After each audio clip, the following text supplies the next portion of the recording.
So what the police are also doing, as you can see in these images, is those who've been waiting in the queue for a very long time, and especially those with little children, they are being permitted to jump the queue, move ahead, cast their ballot, and then go back.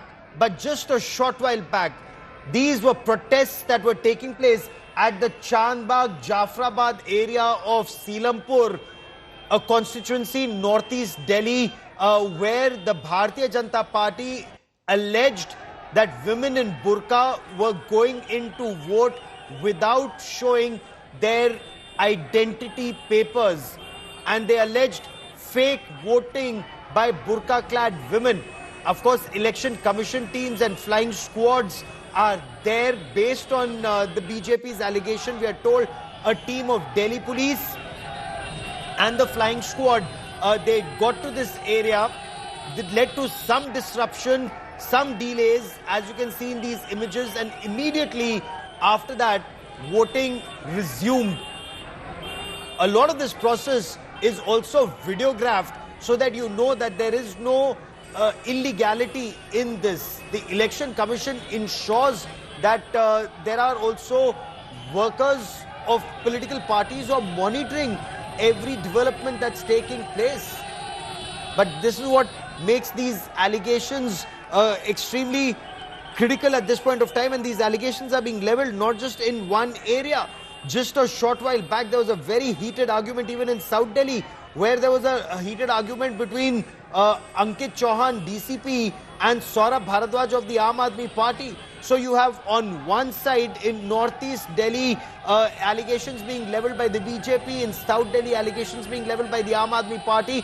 But before I go to South Delhi, I want to bring in Himanshu Mishra for more on this. Himanshu, ये एकाएक किस आधार पर Bharatiya Janata party ने आरोप लगाया कि बुरके में महिलाएं फर्जी वोटिंग कर रही हैं? किस आधार पर? देखिए, ये अचानक से कभी कभी क्या होता है कि जब आप वोटिंग, जहां पर ये जगह है, सबसे पहले मैं बताऊं, ये गोंडा का इलाका है, गोंडा चौक है इसको कहते हैं, और काफी भीड़ वाला इलाका है। आप अभी भी अगर देखेंगे तो आपको लंबी लाइनें दोनों तरफ, आप एक तरफ आप देखिए यहाँ पे महिलाओं की, दूसरी तरफ आपको पुरुष की लंबी लाइनें दिखेंगी। और उसके बाद अगर हम बात करें तो क्या हुआ कि अचानक से बीजेपी के कुछ कार्यकर्ता पहुंचे और उन्होंने कहा कि कुछ महिलाएं जो बुरके में आई हैं वो फर्जी वोटिंग का आरोप लगाया। और इसी दौरान जैसे हमारे कैमरे पर एक महिला आई, गौरव और पूनम नाम था उनका ये कहना था कि जब वो पहुंची वोट देने तो वोट उनका दिया जा चुका था। तो इस तरीके की बात पर अचानक से हंगामा उन्होंने करना यहाँ पे जैसे ही शुरू किया कुछ कार्यकर्ताओं ने, फौरन पुलिस ने जो सबसे पहला काम तो ये किया कि इसको बंद कर दिया जो गेट है, ताकि किसी तरीके का हंगामे का असर पोलिंग बूथ पर न पड़े। और फौरन जो लोग यहाँ पर हंगामा कर रहे थे उनको यहाँ से हटाया और कहा अगर किसी तरीके की आपको शिकायत देनी है, कोई कंप्लेन है तो वो आप दे सकते हैं, हम फौरन उसके ऊपर कार्रवाई करेंगे। क्योंकि ये पूरा इलाका, आप बाहर से जब वोट देने आते हैं और वोट जब देने जाते हैं, जहां तक आप वोट देते हैं तो सीसीटीवी कैमरा लगा हुआ है, एक एक चीज कैप्चर हो रहा है। आपकी कोई भी शिकायत होगी तो उस पर कार्रवाई की जाएगी, जो भी अगर दोषी निकला तो उसके खिलाफ कार्रवाई की जाएगी।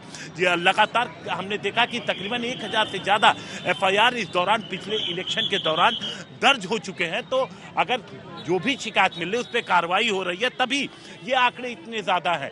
और उसके बाद फिर पुलिस ने सबसे पहले बाहर से लोगों को हटाया, क्योंकि ये इलाका अपने आप में बहुत भीड़ वाला इलाका है। आप अगर देखेंगे चारों तरफ, यहाँ पर अगर 5 मिनट के लिए ट्रैफिक रुक जाए, जबकि आज सारे प्रतिष्ठान सब कुछ छुट्टी का दिन है, उसके बावजूद आप यहाँ के ट्रैफिक के हालात देख लीजिए। तो अगर यहाँ 5 मिनट के लिए लोग रुक जाते हैं, ट्रैफिक बंद हो जाता है, तो अंदाजा लगा लीजिए कि अपने आप कितनी भीड़ लग जाएगी।